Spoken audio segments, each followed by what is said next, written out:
Welcome back to the Survivor's Guide to Thriving podcast, the show for people who are ready to break out of survival mode in order to build a truly thriving life.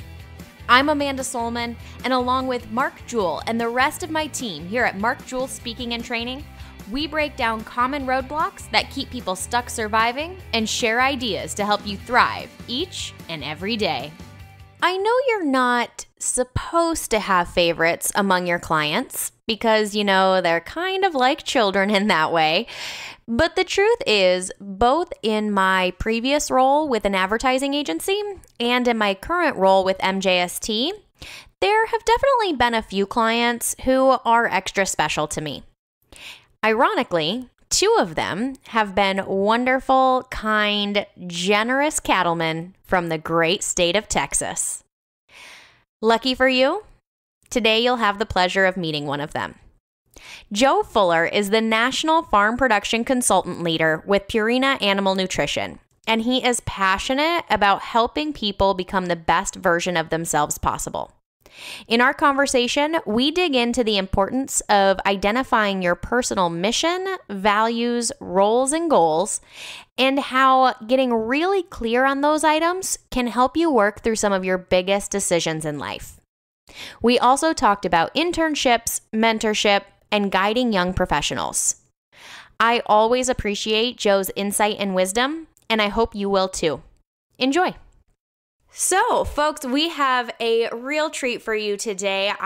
It is my pleasure to welcome Joe Fuller to the Survivor's Guide to Thriving podcast. Joe, thank you for joining us today. Good morning, Amanda. How are you? Oh, I am doing wonderful, although I bet you have much better weather down in your part of the world than I do up here in mine.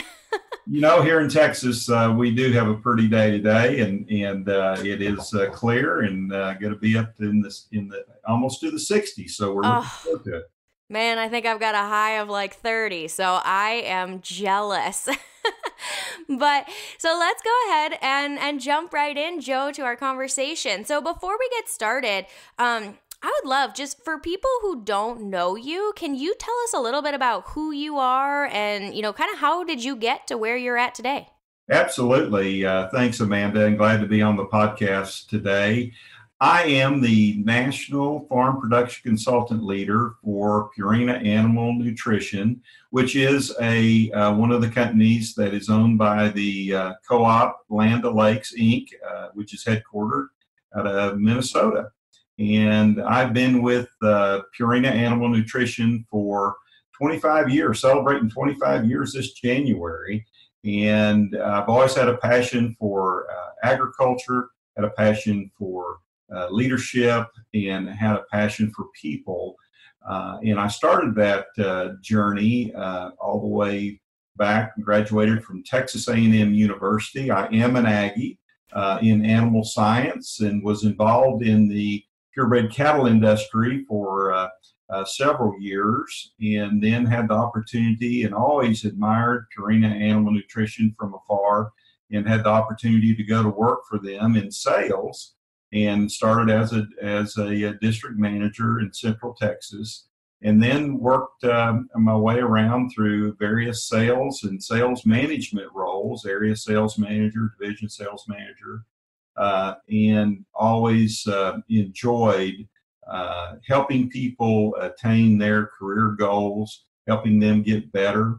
And that led me to lead the farm production consultant effort with Purina, which there are over 550 farm production consultants that work across the United States at the farm gate, working with producers on a daily basis across the United States. These farm production consultants actually work for local co-ops and dealers, and then Purina handles the hiring and training and motivating and leading that group with local salespeople, and I lead that effort with Purina, and that's where I got involved with the Mark Jewell organization and you, Amanda. Look at you go, Joe. You just segued into my next question like a podcasting, radio interviewing pro. I love it. Thank you for sharing that background with us. And you're right. That's how we got to have the good fortune to work with you. I will say working with you as an individual and Purina as an organization has definitely been one of the highlights of my time here at MJST. We've got great clients across the board, and you folks are definitely fall into that category of great clients. So we've actually been working with you guys in this capacity for about 3 years now. So just for some background, we work with you on a special project with new hires, early career folks who are in your division, some of those sales professionals you talked about. And one of the things that I have always noticed about you, Joe, or maybe this is just my observation, you can tell me if it's wrong, but is that, maybe you have some peers in management, maybe just at the level of career that you're in, or whether it's at Purina or other organizations who, they might be looking at, retirement's only a few years away, or, these young people, it's so frustrating to work with them. But I have always seem to get the feeling that there's a special place for you for people who are just starting out their careers, who are kind of new to the business, new to the industry. And so I always get the impression that that's kind of energizing for you. So I'm curious, is that an accurate perception? And where does that come from? Because I know doesn't necessarily come to everybody maybe quite as naturally. So would love your perspective on that. Thanks, Amanda, for the kind words. It is a passion of mine. One of my strengths is called individualization, which is the ability to recognize where people best fit and belong. And that's a gift that God gave me that I'd love to use. So being able to ascertain people's abilities and really what their career goals and paths need to be and their life goals are, that energizes me. And of course, young people are getting out of school and trying to figure out life and trying to figure out which is the right career and just trying to make their way and to attain really where they fit in this world. And so that really drives me to want to help them. And the reason that is because I had mentors early in my career that I looked up to that helped me and pointed me in the right direction. And so this is a giving back in respect to those great mentors in my career through the years that pointed me in the right direction and said, hey, Joe, you have this ability and you should really pursue this. And so what energizes me about working in what I do is we do bring a lot of early career sales professionals into the Farm Production Consultant Program. And so being around those, and I also run the internship program for Purina as well. And so those two groups of people are high energy, which I'm high energy, and they want to see things differently, which I've always liked to see innovation and see a fresh start and see people grow and develop. So that's what gives me energy, Amanda, is being around this old guy, being around some young people that have a bright future. And if I can help them just a little bit in attaining their career and life goals, then that's just that much better. I love that. Because I have to agree with you. I work with folks really up and down their career experience level. But I'm kind of in the same boat with you. I love working with those folks who are real early in your career, which I think is part of why it's been such a great fit for us to work with you and for myself to work with you and your team is there's a lot of excitement and energy in that group and so much potential. I mean, you guys hire really smart cookies. And so it's fun to see the knowledge and the talent and the skills that's out there. And just selfishly, just to have that level of skill set in the ag industry and see what they can do for agriculture and food production here. And so, you said, whatever you can do to help those folks. I know one of the things that we always have you do whenever we lead a training with the Purina team, is we set aside some time for you to talk to them, for you to share some of your experience, some of your wisdom, we'll say. And part of that is we always enjoy having you talk about, in particular, your personal mission, your values, and your goals. I know that when we have those young people in the room, they always find that really impactful to hear from you. And so I was just wondering if maybe you could kind of tell those stories to a broader audience and share with us sort of your perspective on developing mission, values, and goals for yourself, especially maybe early in your career. Absolutely. I was asked by a senior leader in Purina to write a description on who Joe Fuller is and who he wanted to be, and that really that question kind of perplexed me. This is years and years ago, and I really went to work and to try to define that better. And I've always been a goal-oriented person, but I wanted to be more of a purpose and mission oriented person. And so I even bought a book called Make a Life, Not Just a Living, and really set out on a 2 or 3 month work of putting together my purpose, vision, and roles and goals in life. And it took me a while to do that. And I really put some time into it. I put some thought, I asked other people, and put some prayer into it as well, and put a lot of energy into this. And I wrote that document in December of 1996, and I still use it today. And I use it, Amanda, as a roadmap. You use clarity a lot with the Mark Jewell organization, which is a great word. And it gives me clarity when things get fuzzy, confusing, market forces or job changes and those kind of things that just happen in life, or when life happens. It gives me something to go back to and says, all right, these are my core values here that I want to retain.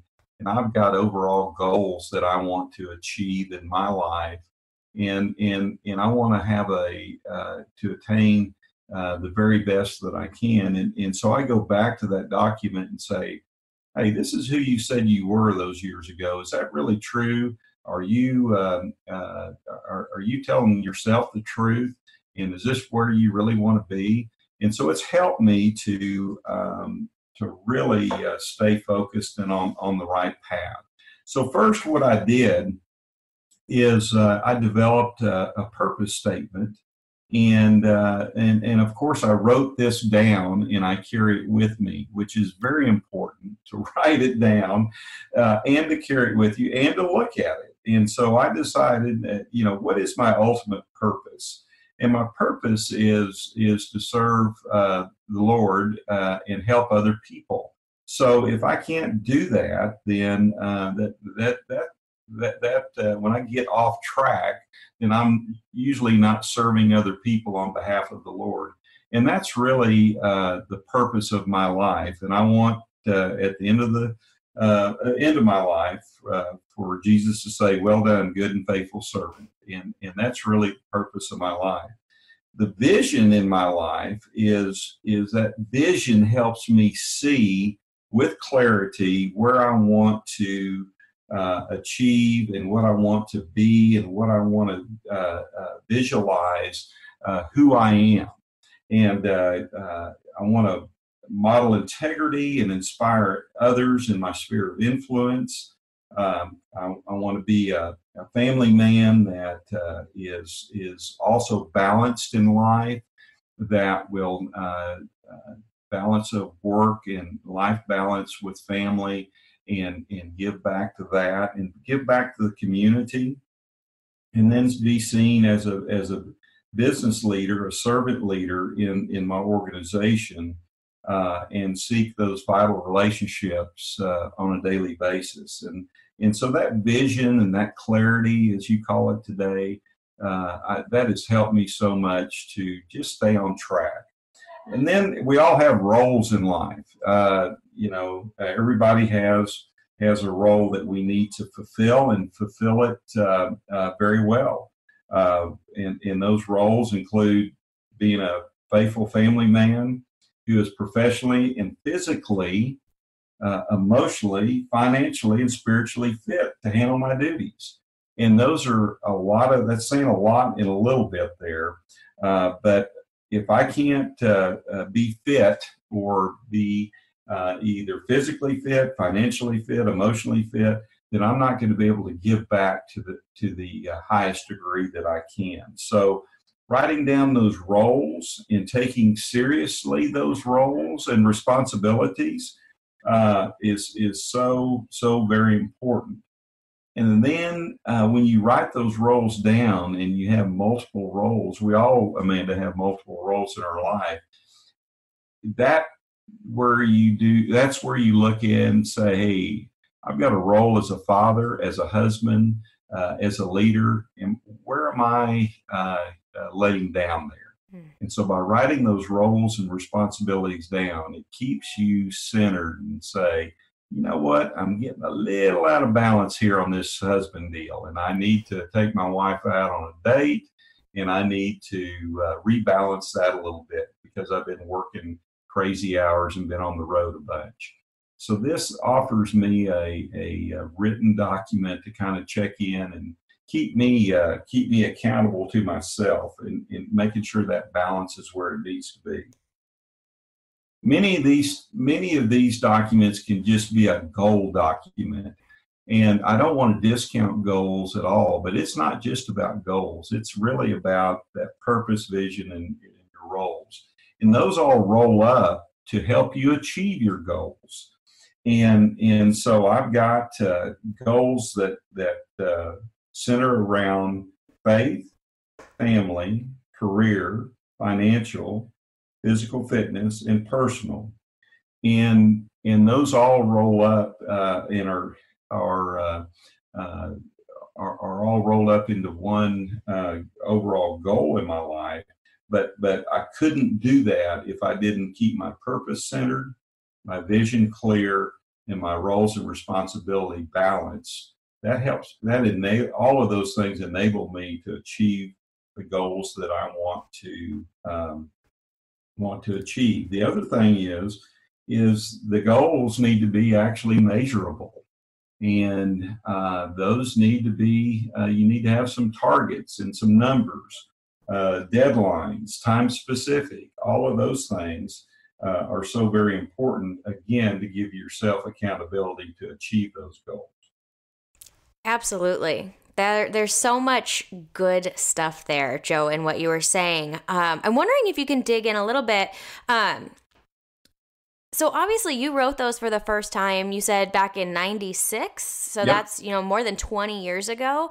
How do you, if you were giving advice to someone or sharing thoughts on this process with somebody who may just get started, how do you create something, or how did you create something for yourself that both sort of centered you on what's most important, but also gave you the flexibility to grow and develop and shift with the things that happen in life? I can imagine, I don't know specifics, but I can imagine over 20 years, job changed, maybe kids grew up and moved out of the house, or, maybe you moved, right? There's so many things that can happen in that time period, but yet you might see some specific goals shift, but what you just walked through also seems so consistent and evergreen. So I'm curious, what are your thoughts on having something that's both centering but also flexible enough to move and shift with life's changes?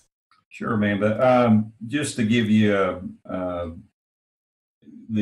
my goal when I one of the goals that I wrote was be an influential leader in Purina and animal agriculture by serving, and so that was a goal. I didn't put a time specific on there, but because I wanted that to be immediate, I wanted that being a leader in Purina and animal agriculture.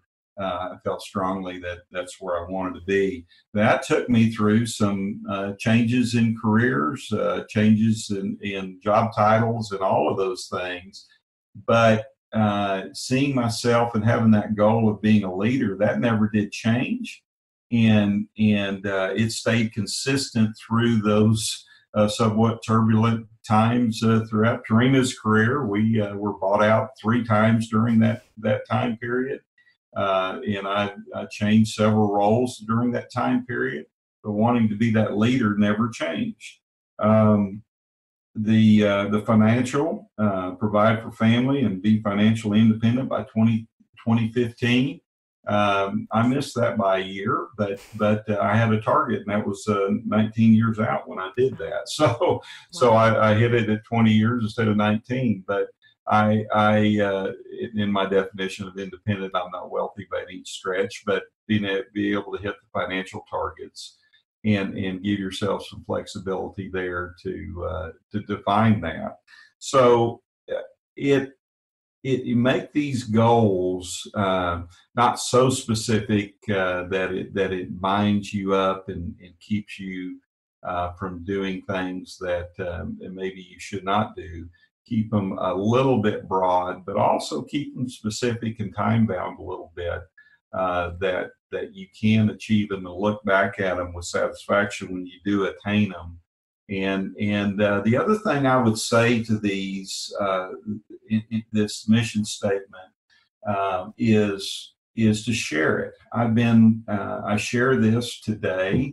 I share it with the people I love and work with, and by sharing that, I tell them up front that I'm going to fail you in some of these things that are written down on this piece of paper, but this is the ideals that I hold myself to. And if you don't see me doing this, then by all means, call me to the carpet, and I need that accountability. So when you have the courage to share these things, and some of them are, fairly personal, and share those things with other people and with the people you work with, it's amazing what it does. It helps inspire other people. It helps me to be more accountable for my actions and what I do. And so if you do one of these, I strongly encourage you to craft it and share it with the people you work with. Absolutely. And I think that's why we're here today, is because you have been so willing to share this with others, and in the hopes that someone else can learn from it or try it out for themselves. I remember one event last year, we got a text from one of the participants that said that was how they spent their flight home, was working on a mission and vision and goals, because it resonated so much with them, what you spoke about. So I just appreciate you sharing that. One of the things that I think has come up when you've talked about this in the past is that if this content, this information is crafted well enough, you can almost use it to help guide some of those decisions in life, right? As jobs change or roles change, or those sorts of things. And so I'm curious, do you have any examples you could share, or experiences where you actually put the rubber to the road, or whatever analogy you want to use, and put this mission and values and goals to work as you were trying to decide some things in your life? Absolutely. If you do a good job and get noticed, every once in a while, other career opportunities open themselves up. And when that happens, I look back and refer to this, and I know it nearly by heart now, but I refer it and put it down on paper and say, is this an opportunity that aligns with my purpose, vision, roles, and goals in life? And is this something that is who I am and who I really stand for? Or is it not who I really represent or want to represent? And it's helped me, Amanda, to avoid making some dumb moves and stay put many times and work through situations and not give up on a particular point in the career path, and stay hooked and continue on with this. So it's like a house. your purpose in life is your foundation.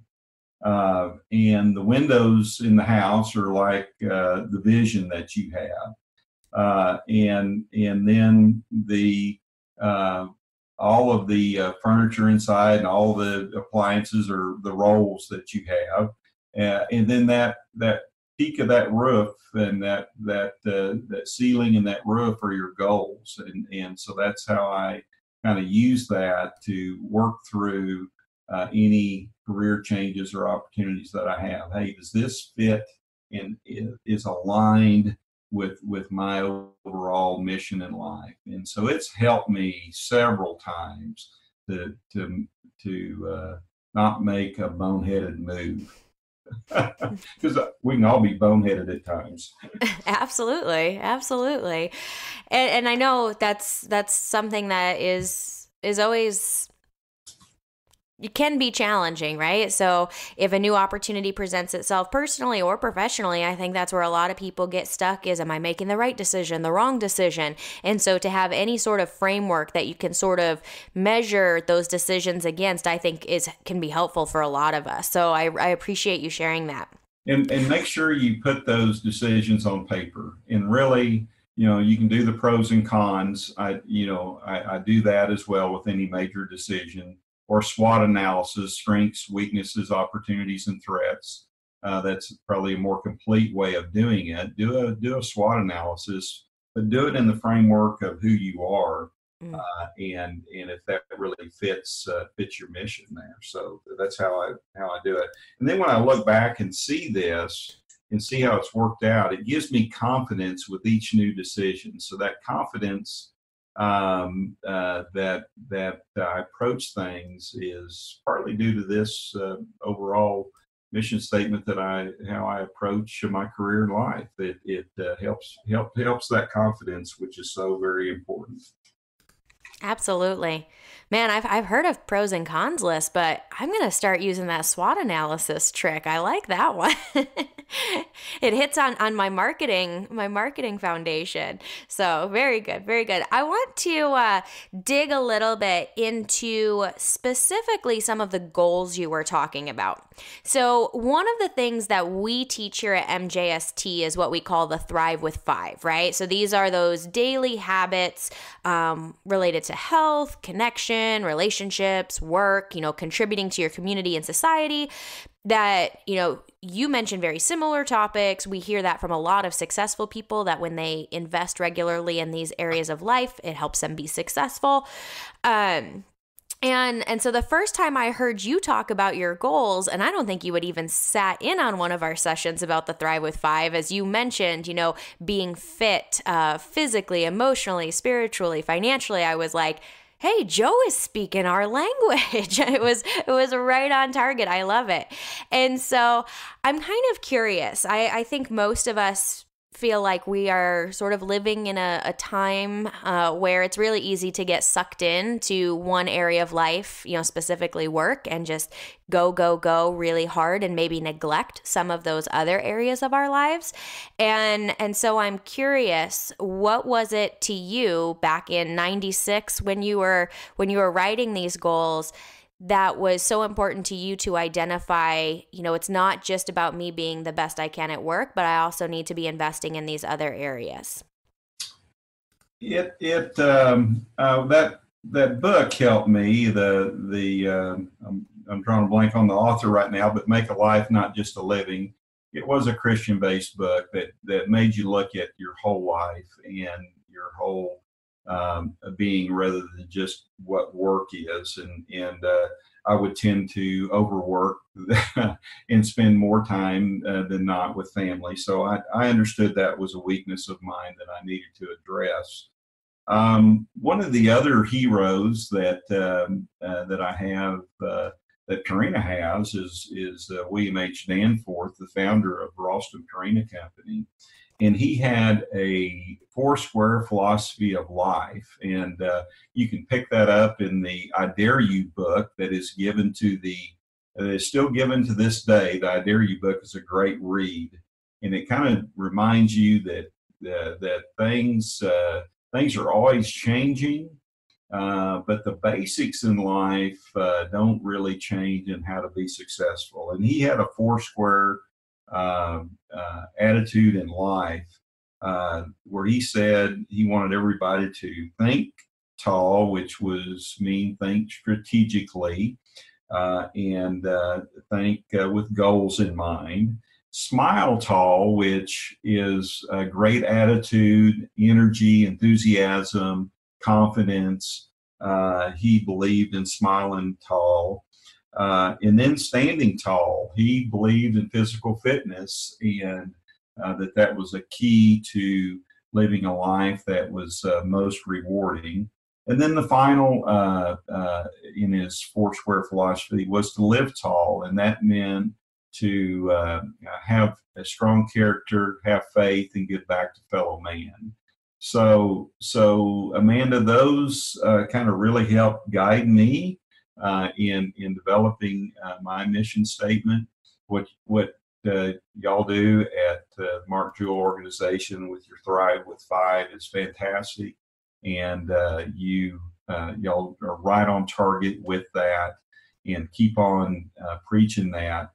You've repackaged it and made it more relevant and exciting and to the times, and it just reiterates to me that we need somebody telling us that all the time, because we want to revert back to the negative, revert back to fear, revert back to lack of confidence and doing things the wrong way. And so we need a roadmap to always keep us clear about where we're heading. So that's what helped me, that book, and then also William H. Danforth, and then the Bible helped me as well to see what those leaders had gone through. So all of those resources helped me put together what I did. I'm not very original, so I had to borrow all this from other people to put it together to make it work for me. That's okay. We have a saying around here that success leaves clues. So whether it was William H. Danforth or the person who wrote the Make a Life, Not a Living, or you're right, going back to texts like the Bible, right? There are things, sometimes people will say, right, there's no new ideas under the sun. It's just about making them relevant for the times that we're living in. So I just love that there's these things that continue to be important to the most successful and most fulfilled among us. So thank you for sharing that. I want to go back to a couple of things you mentioned earlier in our conversation, and in terms of specifically working with young people. And so one of the things that you mentioned earlier is that you were fortunate enough to have some really great mentors when you were starting out your career. And so I'm curious, if we've got some folks who are early career who are listening to this and they're like, man, I could really use a mentor, I could really use some insight from somebody. How might you suggest that they go about finding those people or identifying those people? The first step to that is have people catch you doing the right things and being a leader and standing out in the crowd. And I did that as far as I was one of my mentors. I met at 5 o'clock in the morning when I was showing cattle back in college and shoveling manure. And he walked down the aisle, and I stood up, and I was neatly dressed for that job, and said, "Good morning, sir. How are you doing?" And he stopped and talked to me for not more than a minute or two, and then went on. And I said, "Man, why would somebody be that happy at 5 o'clock in the morning?" And so long story short there, I won't go into all the details, but that man later he walked away from that conversation and said, I'm going to hire that young man someday if I ever get a chance. And not only did he do that, but he also introduced me to my wife, and that's all 3 or 4 years prior to when I met my wife. So get noticed by being working hard and serving others is what I would say. And then when you do find somebody that you look up to, don't be afraid to reach out to them. If that story there that kind of one of those things that happens. But reach out to somebody that you admire, and I guarantee you they will help. One of the things I always remember is people love to be asked to help. And so have courage and say, you know what, I know that person's in high position in my organization, but I'm just going to reach out and say, would you be my mentor? Hey, could I ever sit down and visit with you a little bit? I guarantee you they'll either have a great idea or recommend somebody to be a mentor for you or actually be your mentor. So don't be afraid and actually seek out those senior mentors to help you in your career. When you're early in your career, you have and work hard and get noticed, then you need those mentors to help guide you in your as you develop in your organization. So my recommendation is to reach out and say, just be bold and say, would you be my mentor? I need or recommend the best person to be my mentor. One of those two questions, and then listen to them. Actually, and they'll be flattered that you ask them. And yes, they're busy, but they'll also be glad that an early career individual asked them to help them. And that you can't believe how far that goes when you ask for help. Absolutely. I think just to run a highlighter over that last observation you made, I think a lot of young people are scared that they're imposing on somebody by asking for help or asking for mentorship. And I think it's really important to remember, yes, to your point, right? People are busy, but on the same token, it can be incredibly rewarding to have somebody ask you for your advice and for your help. So I just want to reiterate to folks who are early in their career, follow Joe's advice, ask for that insight, because people will be glad to share it with you, and you will definitely benefit from it. I know I have. And so that's great advice. And the other thing I would say there, Amanda, is to make sure you're proactive in the communication. And when you're proactive in that communication and regularly check in with your mentor, that will get you a long way too. These mentors are busy; they're in high positions for a reason, and by you reaching out to them, don't be a pest, of course, but once a month or once every other month, check in and say, hey, this is what I'm doing, and or I ran across this situation. People love to be asked to help someone to get better. Nobody ever minds to assist somebody. So, but the young individual must be the quote unquote aggressor in the communication field and not hold back and say, well, they're my mentor, so they're going to help me and direct me. No, you're going to ask them what they think, and then they're going to give you feedback. Yep, absolutely. And I know we're talking a lot about younger folks here, but it just crossed my mind that this goes the same for, really at multiple stages of your career. So let's say you're moving out of maybe an on-the-ground sales position into more of a district or a regional management position, right? Now you're in a different role where you might need a different type of mentorship, or maybe you're moving from sort of middle management into a senior level management. Again, those roles and responsibilities are different. And so I think mentorship can really be valuable at multiple stages. Maybe you might feel like you need it more when you're early on, but there's definitely knowledge to be gained from those with experience that you're just starting to gain, maybe just in a different level. The other question that I had for you, Joe, to tag on to something you mentioned earlier, I guess it's a little more specific nuts and bolts. You mentioned that in addition to leading the Farm Production Consultant Group, you're also leading the internship program that you guys have there at Purina.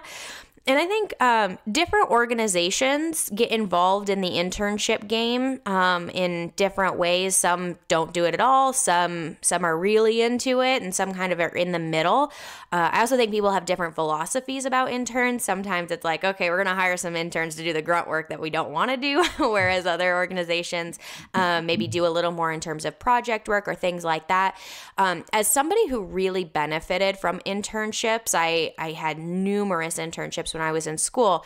I'm curious from your perspective as somebody leading that program from the organizational side, what is the value that you see that maybe if an organization is toying with the idea of having a more formalized internship program that you might encourage people to think about, or maybe benefits you see that would maybe tip the scales to say, hey, yeah, you should try this?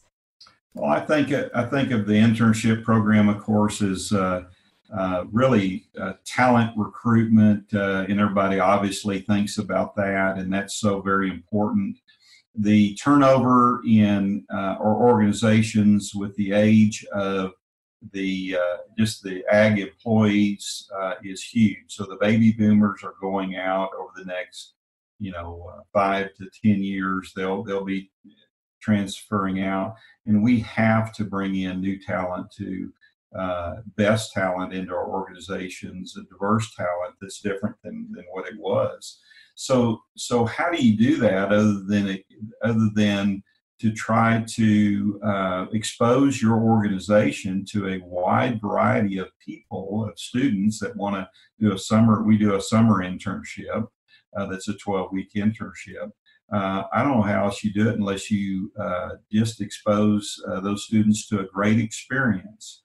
And so we think about this as selling the company that we're with, Purina, and selling them on looking at a career with Purina because they've got lots of choices to go to.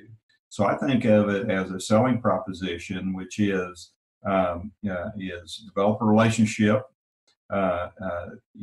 sell them on and give them knowledge on what they're selling, and then have a great experience. So we do a great orientation program. We make it fun.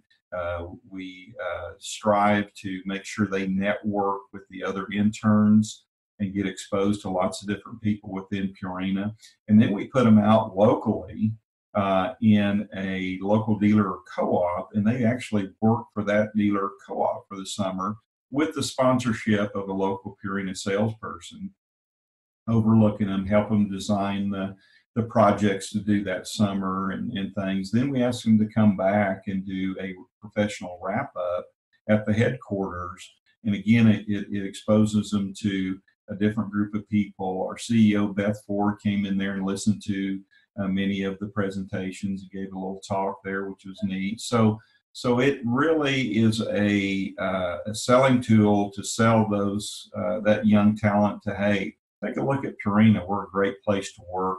Land O'Lakes is a great organization, and this is a spot that I want to. If you don't do that, then other companies are, and you're going to miss out on getting noticed, developing a relationship, which is so very key, and developing really a love for the company and what the company stands for and the values of the company. You have to develop that at an early age. So when we're ready to hire somebody, hey, we want to get those top interns back into the organization. So does it take work? Absolutely.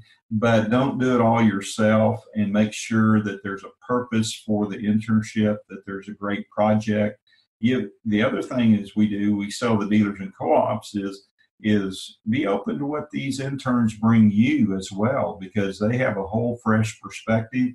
They have energy. Let them bring some energy into maybe a state organization at a local level, and bring a little pep in the step to some of the other employees in that organization. So it's a team effort.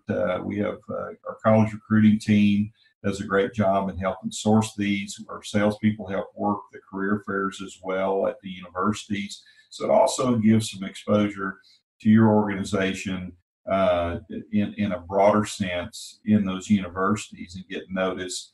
And they may not do an internship with you, but their buddy did and had a great relationship. So it gets us noticed, and it broadens our base of talent that we can look at and draw into the company.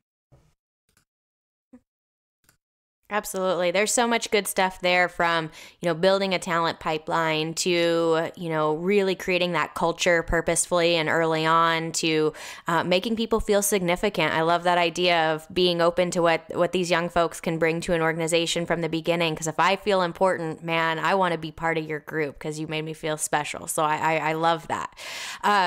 So you mentioned, though, in that insight that in the ag industry, we are facing a level of turnover, transition, whatever you want to call it, just from a generational standpoint. And so we talked a little bit about, advice for young people in terms of seeking out mentorship, asking for help, looking at an internship if they're earlier than starting their career still. I'm curious to flip the tables a little bit.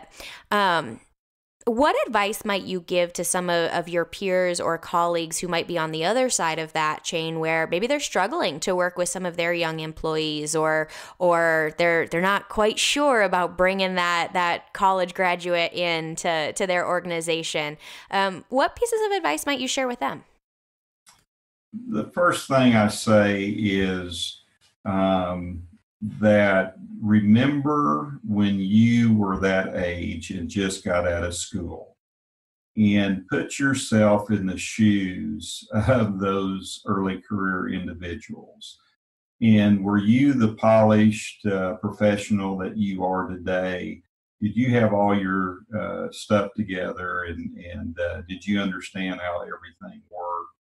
And did the old guys complain about what going to weddings on the weekend and not maybe showing up at 6 o'clock in the morning and those kind of things?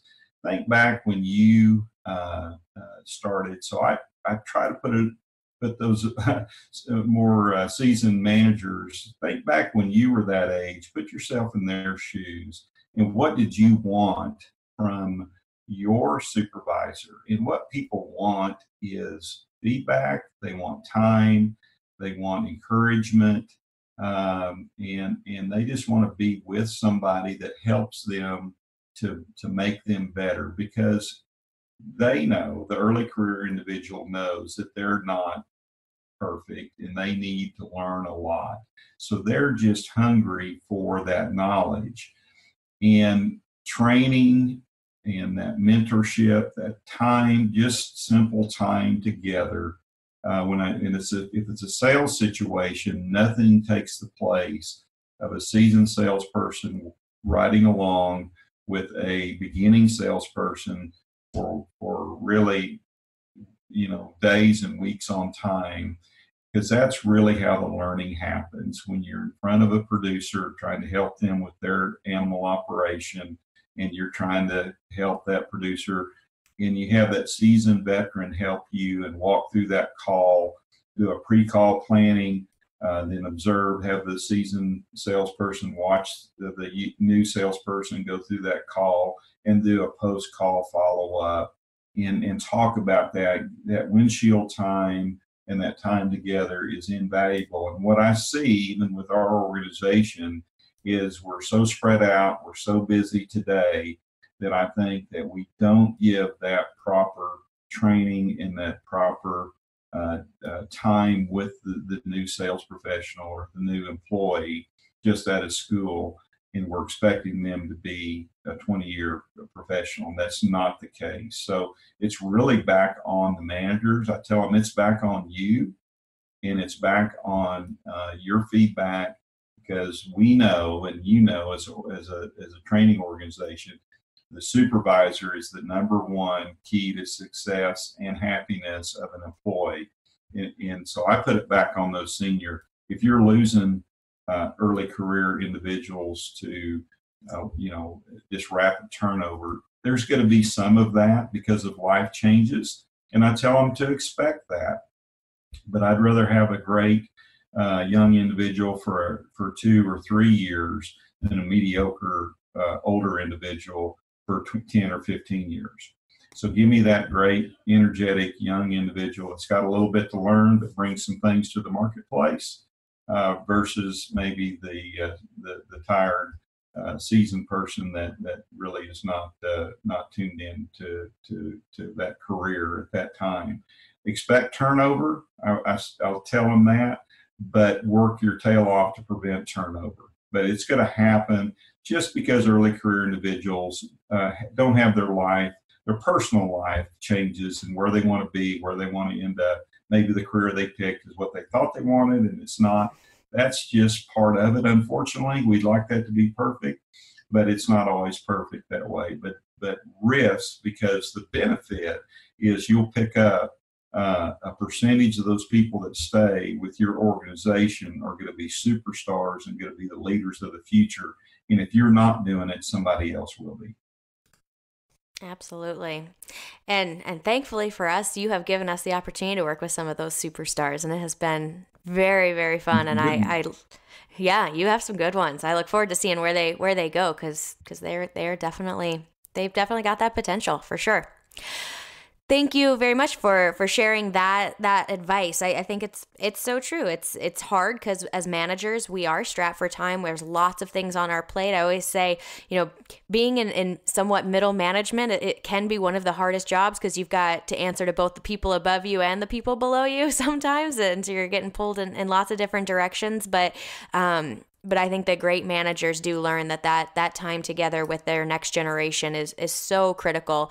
And really, like, that's the sustainability of your organization, is being able to invest in those folks who are just coming in. So I appreciate that perspective. As we come to the end of our time here, I'm actually kind of starting a new thing here in our podcast here in 2019, and I've got sort of one consistent question that I want to ask everybody that has really nothing to do with the topic itself. But I'm just curious, Joe, what for you is going on in life that you're super excited about? I guess I'm really excited about the new crop of sales people we have, the LPSs, livestock production specialists that we have on board, and seeing how they develop. Also, we're getting cranked up and hiring interns for our summer program coming up, and that's a really, really neat deal, and looking forward to also lead our sales supervisors that lead these people in leadership training too. So that keeps me energized as well, to help the leaders lead their people even better. So all those things keep me energized and keep me excited about 2019, and looking forward to it. And working with you, Amanda, and your team, we'll have some great young folks that go through the program with you, and looking forward to seeing the results and how they grow and develop. Yeah, we're excited for that too. I keep looking on the calendar, and we're getting closer. We're getting closer to the next group. So that'll be a lot of fun. A lot of fun. So with that, Joe, any final thoughts that you want to share with our audience? No, I believe I've probably talked enough and bored everybody enough, Amanda, but there's going to be good days and bad days. And if you always stay true to your mission and your values and your purpose in life, then you'll meet your goal. Thanks for tuning in to this week's episode. If you like what you heard, make sure to jump over to Apple Podcasts and leave us a rating and review. We appreciate the feedback, and it helps other people find the show. On that same note, if you enjoyed this episode, make sure to share it with a friend. As always, if you're looking for more resources to go from surviving to thriving, check out our website at www.markjeweltraining.com. That's Jewel with 2 L's. And you can find us under Mark Jewel Speaking and Training on all the major social networks. Remember, survival is dead. It's your time to thrive today. See you next week.